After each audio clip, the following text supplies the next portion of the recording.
জয় শ্রীকৃষ্ণ, রাধে রাধে। জয় মা লক্ষ্মী। নমস্কার বন্ধুরা, বৈদিক বার্তার নতুন একটি পর্বে আপনাদের স্বাগত জানাই। আশা করছি আপনারা সকলে ভগবানের কৃপায় ভালো আছেন এবং সুস্থ আছেন। একাদশী ব্রত পালন অত্যন্ত পুণ্যদায়ক এবং গুরুত্বপূর্ণ। তবে তার থেকেও গুরুত্বপূর্ণ বিষয় হচ্ছে একাদশীর পালন সঠিকভাবে সম্পন্ন করা। কারণ একাদশীর ব্রতের পালন সঠিকভাবে সম্পন্ন না করলে ব্রতের পুণ্যফল লাভ হয় না। আমরা জানব অপরা একাদশীর পালন সম্পন্ন করার সঠিক নিয়ম, অপরা একাদশীর পালন কখন সম্পন্ন করতে হবে, এছাড়াও অপরা একাদশীর পালনের দিন কোন 7টি কাজ ভুলেও করা যাবে না। ভগবানের আশীর্বাদ লাভের জন্য এই দিন আপনি কোন 5টি বিশেষ কাজ করতে পারেন। তো চলুন বন্ধুরা, শুরু করা যাক আজকের ভিডিও। দ্বাদশীর দিন ভোরে সূর্যোদয়ের আগে ঘুম থেকে উঠে যান। স্নান সেরে শুদ্ধ বস্ত্র পরিধান করুন। শরীরের পাশাপাশি মনকেও শান্ত ও পবিত্র রাখতে হবে। পালনের আগে শ্রীবিষ্ণুর চরণে বিশেষ পূজা করা জরুরি। তুলসী পাতা, চন্দন, ধূপ ও প্রদীপ দিয়ে নারায়ণের আরতি করতে হয়।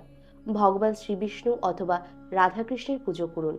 একাদশীর দিন যে ফল বা নৈবেদ্য অর্পণ করা হয়েছিল, দ্বাদশীর দিন পুনরায় নতুন ভোগ নিবেদন করে প্রার্থনা জানাতে হয়, যেন ব্রত পালনে কোনো ত্রুটি হলে ভগবান তা ক্ষমা করেন।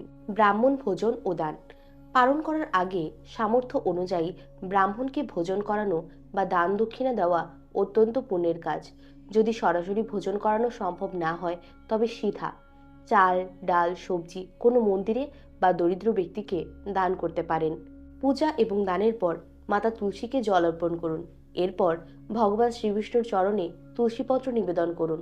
তারপর প্রসাদ গ্রহণ করে উপবাস ভঙ্গ করুন। সাধারণত শস্য জাতীয় খাবার দিয়ে পালন করতে হয়। অপর একাদশীর পালনের দিন ভুলেও করবেন না এই 7টি কাজ। একাদশীর পালনের দিন কেবল খাবার সংযমটাই মূল কথা নয়, এই দিনটি অত্যন্ত সংযমের সাথে অতিবাহিত করতে হয়। শাস্ত্রমতে নিচের 7টি কাজ এই দিনে বর্জনীয়। দিবানিদ্রা দ্বাদশী বা পালনের দিন দিনের বেলায় ঘুমানো উচিত নয়। মনে করা হয় দিনের বেলায় ঘুমানো অলসতার লক্ষণ এবং এতে ব্রতের পুণ্যফল নষ্ট হয়। ভগবানের নাম স্মরণ করে নিজের যাবতীয় কাজ করার মাধ্যমে এই দিনটিকে অতিবাহিত করা উচিত। পরনিন্দা এবং মিথ্যা ভাষণ কথায় আছে, মুখের কথা তীরের মতো। পালনের দিন কারো নিন্দা করা, পরচর্চা করা, মিথ্যা কথা বলা আপনার মানসিক পবিত্রতা নষ্ট করে। এতে ব্রতের আধ্যাত্মিক সুফল বাধাগ্রস্ত হয়।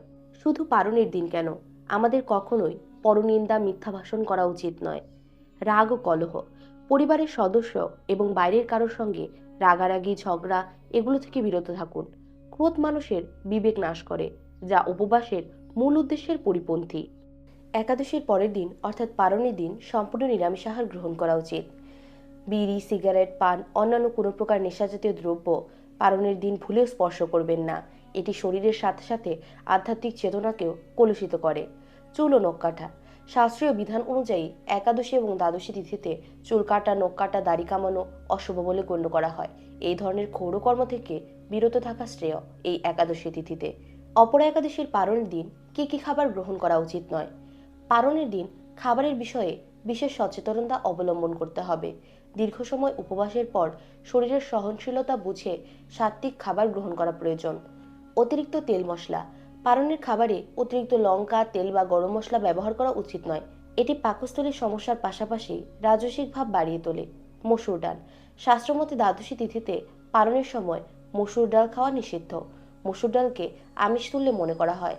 শাক জাতীয় খাবার অনেক ক্ষেত্রে পালনের দিন নির্দিষ্ট কিছু শাক বা কলমি শাক থেকে বিরত থাকার পরামর্শ দেওয়া হয়।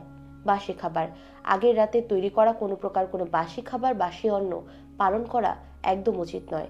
সর্বদা টাটকা এবং পরিষ্কারভাবে তৈরি প্রসাদ গ্রহণ করতে হবে। পালনের খাবার অত্যন্ত শুদ্ধভাবে এবং ভক্তিভরে তৈরি করা প্রয়োজন। যে ব্যক্তি স্নান না করে অপবিত্র অবস্থায় রান্না করছেন, সেই খাবার গ্রহণ করা উচিত নয়। এখন জানবো ভগবানের আশীর্বাদ লাভের জন্য 5টি বিশেষ কাজ।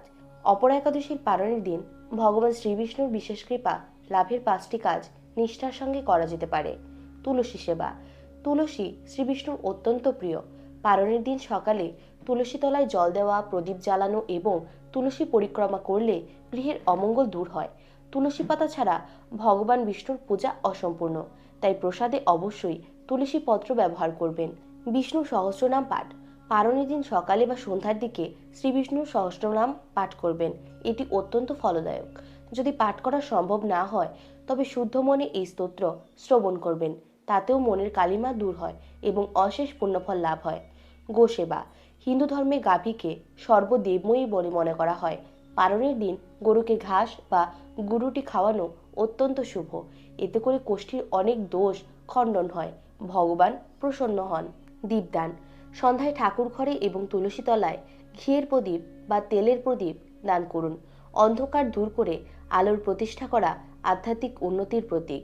অপরা একাদশীর দিন মাহাত্ম্য কীর্তন করার সময় প্রদীপ প্রজ্বলন করা কার্যকরী। ক্ষমা প্রার্থনা। পারণের পর একান্তে বসে ভগবানের কাছে প্রার্থনা করুন, হে প্রভু, অজান্তে কোনো ভুল করে থাকলে আমায় ক্ষমা করো। আমার এই ক্ষুদ্র সেবা গ্রহণ করো। বিনয় ও ভক্তি হল ভগবানকে পাওয়ার শ্রেষ্ঠ পথ। এখন আমরা জানব পারণ কখন সম্পন্ন করতে হবে। অপর একাদশী ব্রতের পারণ 14 মে 2026 বৃহস্পতিবার। পারণের শুভ সময় সকাল 5টা 31 মিনিট থেকে সকাল 8টা 14 মিনিট পর্যন্ত। অপর একাদশী হলো সেই তিথি যা মানুষকে তার জ্ঞাত এবং অজ্ঞাত পাপ থেকে মুক্তি দিতে পারে। অপরা শব্দের অর্থ সীমাহীন। এই ব্রত পালনে মানুষের পুণ্যফলও সীমাহীন হয়, কিন্তু এই সম্পূর্ণ প্রক্রিয়ার সমাপ্তি ঘটে পালনের মাধ্যমে। তাই নিয়মগুলো যথাযথভাবে পালন করা জরুরি। পালনের মূল উদ্দেশ্য হলো শরীরের জৈবিক প্রয়োজন মেটানোর পাশাপাশি আধ্যাত্মিক শক্তিকে ধরে রাখা। হালকা ডাল ভাত সামান্য সবজি দিয়ে সাত্ত্বিক ভোজনই পালনের জন্য শ্রেষ্ঠ। খাবার গ্রহণের সময় তাড়াহুড়া না করে মনকে শান্ত রেখে ভগবানের নাম নিয়ে ভোজন শুরু করা উচিত। মনে রাখবেন, ভক্তি সকল উপাচারের মূল। নিয়ম পালন করতে গিয়ে যেন মনের শান্তি বিঘ্নিত না হয়। শুদ্ধ চিত্তে, বিনম্রভাবে এবং শাস্ত্রীয় বিধান মেনে অপরা একাদশীর পালন সম্পন্ন করলে জীবনে সুখ, সমৃদ্ধি ও আধ্যাত্মিক শান্তি নিশ্চিত হয়। শ্রীবিষ্ণুর আশীর্বাদ আপনার উপর বর্ষিত হোক। জয় শ্রীকৃষ্ণ। রাধে রাধে।